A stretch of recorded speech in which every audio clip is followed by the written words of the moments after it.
Tuhaye ikaze mu kiganiro cyesha imvugo mugezwaho n'inteko y'umuco.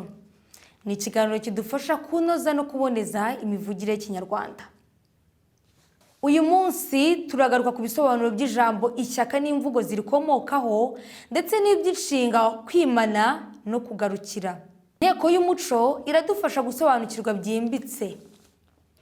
Ese ijambo ishyaka mu Kinyarwanda risobanuye iki? Hari imvugo zirishamikiyeho? Yego, urakoze kubaza icyo kibazo.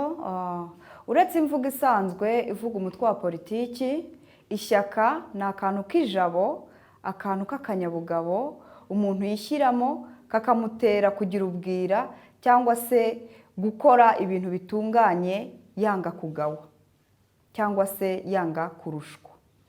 Iri jambo ishyaka rikomokaho inshoberamahanga zikoreshwa mu Kinyarwanda arizo kugira ishyaka cyangwa se kurwana ishyaka. Kugira ishyaka bisobanuye kugira umwete wo gukora ikintu wagambiriye cyangwa se wagize intego. Dufashe urugero hano twavuga tuti Kamana agira ishyaka mu byo akora. Kurwana ishyaka ni ukurwanirira umuntu cyangwa se ikintu runaka. Mu yandi magambo ni ukukirengera. Iyo tuvuze kugira ishyaka ry'u Rwanda cyangwa se kurwana ishyaka ry'u Rwanda, ni ukugira indangagaciro yo gukunda igihugu ukakirwanirira ukaba wanagipfira. Dufashe urugero twavuga tuti iyo ukunda igihugu ukirwanira ishyaka ukaba wanagipfira. Ese ijambo kwimana rikunze gukoreshwa mu bijyanye n'ubutwari risobanuye iki? Urakoze cyane kubaza icyo kibazo. Mu muco nyarwanda kwimana umuntu ni ukumurengera ukamukiza abanzi bari bagiye kumwica. Ni ukurwanira ishyaka umuntu bari bagambiriye kugirira nabi ukamukiza. Aya magambo ni ikeshamvugo rishingiye ku rugamba mu Rwanda rwo hambere. Abanyarwanda bimanaga bagenzi babo bafatanyije urugamba rw'intambara.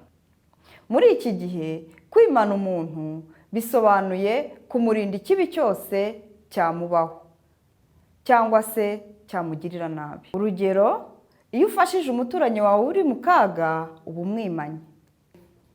Nubwo kwimana umuntu no kugarukira bivuga kimwe, harimo itandukaniro ritari rinini. Urugero, umuntu yashoboraga kuba yakomeretse ku rugamba akananirwa guhunga, aho kugira ngo umwanzi amusonge bagenzi be bakanga gutsimbuka bakamwimana. Naho kugarukira byagaragariraga ku rugamba, iyo ingabo zabaga zikubiswe inshuro ku rugamba bagahunga, hanyuma mu kwirinda gutsindwa uruhenu, umwe mu ntwari ikavuga icyivugo ikamara abandi ubwoba, bagaherako bagashirika ubwoba bakayisanga bakongera kurema ingamba. Kwimana rero harimo kudatsimbuka ku muntu. Kugarukira harimo kubona ko umuntu yari akeneye amaboko, abari bahunze bakagaruka bakamutera ingabo mu bitugu. Murakoze ku bisobanuro muduhaye. Turabashimiye namwe kuri iki kiganiro. Wafite ikibazo ku mivugire iboneye n'ikeshamvugo by'Ikinyarwanda yacereza inteko y'umuco akoresheje imbuga nkoranyambaga zayo.